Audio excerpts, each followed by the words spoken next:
All right, good afternoon, everyone. I'm Crystal Holloman, a digital reporter here at News 10. I'm joined by Tim Staudt from News 10 Sports. How are you? Good weekend full of golf On on TV. TV? Yeah, That on works. TV. That worked. That Uh-huh. works. We're going to talk a little bit about that, a little bit of baseball. We're actually going to start with that. Joey Ellis covered it over the weekend, but the Lansing Community College Stars, they are going back to the DII World Series. Good for them. Women are going to their own World Series in softball, too. All It's a right. juggernaut over there in the spring. Turn this off. So these are some highlights from yesterday, I believe. They beat Kellogg Community College 16-8 yesterday, and the World Series for Division II is in Oklahoma. It starts in next week. Those are flashy Saturday? uniforms for both of them. Is that I when think it they look good. starts? Yes, the 27th, which I believe is Saturday. Second year in a row they've been to Enid, Oklahoma. This was in Jackson. They have a nice ballpark down there they played in. So there was a good crowd yesterday. We have some of that on the sports tonight. And it'll be interesting once again to see how many of these players who are out of eligibility will end up playing at a four-year school somewhere else. And I know that before the season started, you were talking a bit about the team. Nothing surprises you about? Well, this This- coach Steve Cutter has really turned this thing, around. Baseball's been, on the upswing there for several years now. Good for them, good for him. And it used to be that sport struggled. It's like anything else. Who's your coach? Does the guy have a clue? Has he got good culture? Does he evaluate players well? Do the players like to play for him? Is he into it? This guy's into it.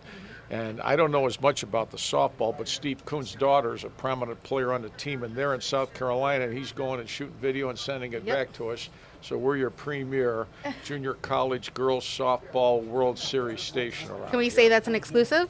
I certainly hope I so. think it is. So be sure that you stay tuned for that. Well, as we were talking about with golf, the PGA Championship wrapped and Brooks Koepka won. Yes, he did.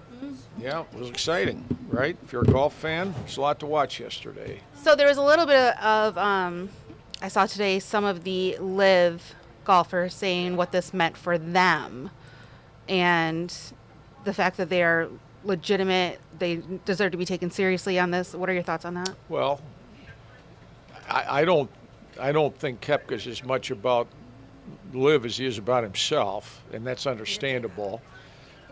Whether he would have switched tours if he'd been healthy, I don't know.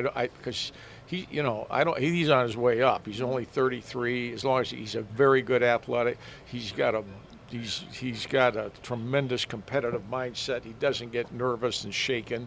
And while I wasn't certain yesterday that he could hold on, just because for anybody on the final day of a major, it's difficult. Doesn't matter who you are, Tiger Woods or anybody else. He did. He never lost the lead, and he can handle pressure. He clearly is healthy. He's what I call a very good two-putt putter. He doesn't three-putt anything, and he can make enough when he has to, and he did. And he made a lot of par saves yesterday. And the one I thought was going to give him the most trouble as the day went on was Scheffler, not Hovland, but they both tied 2 strokes back.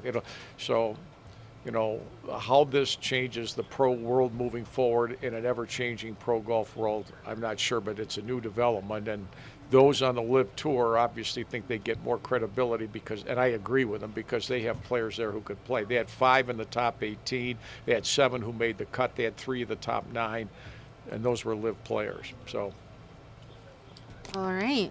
bring on the U.S. Open. Bring it on.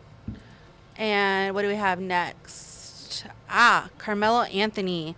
He is retiring. Yeah, I didn't think that was much of a story. He didn't play all season, so you knew he wasn't going to play again. I know. So announcing his retirement when he had nothing to retire from, to me, is kind of redundant. But that's a headline. This is, he posted this video on his Twitter. He does go into retirement as the number 9 leading scorer in the NBA, which is pretty significant. I remember the day he played Michigan State in the Breslin Center his freshman year when they won the national title. Michigan State led them all day long, till he hit a shot at the buzzer and beat them 76-75. That's what I remember about him. I remember him playing with Syracuse a lot. even though it was only one Right. year. That's what most of my Yep.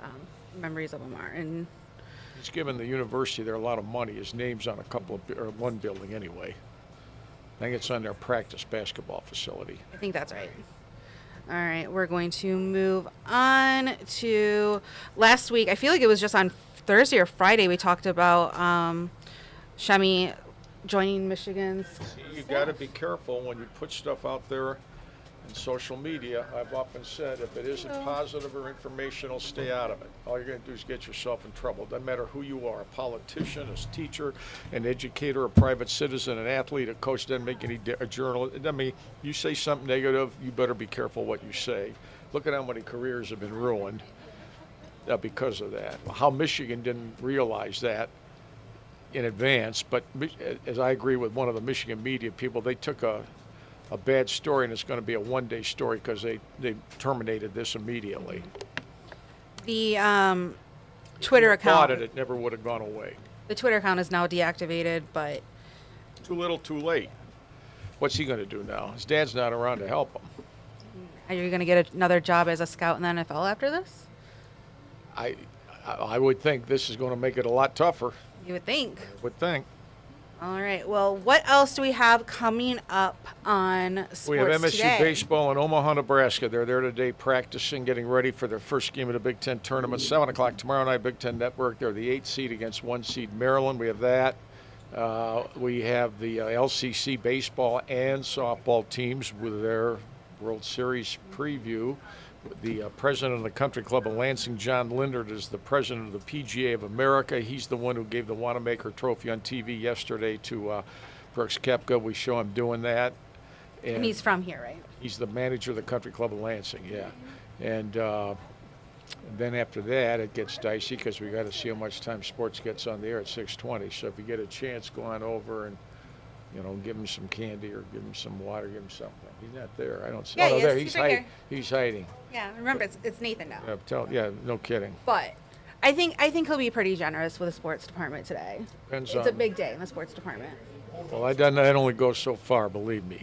And the Michigan State football game with Penn State, the season ender, according to ESPN, is being moved up to Black Friday. Instead of Saturday the 25th, it'll be the day after Thanksgiving, the 24th. That hasn't been announced by anybody else but ESPN. So if that's accurate, State opens and ends the regular season with Friday games like the high schools. September 1st Friday at home CMU, no date, kick time on that, or TV network announced. And then instead of Saturday, November 25th with Penn State home to end it, they'll bump it to Friday, November 24th, Black Friday. You either go shopping or for Christmas or watch a game. Well, there's NFL games on Black Friday this year too. How many is there? I think it was one, isn't it? At least. I think if it's not one. more. There'll be other college games. Black Friday, they're always college games, but never Michigan State till now. If Interesting. ESPN's accurate, it's their story.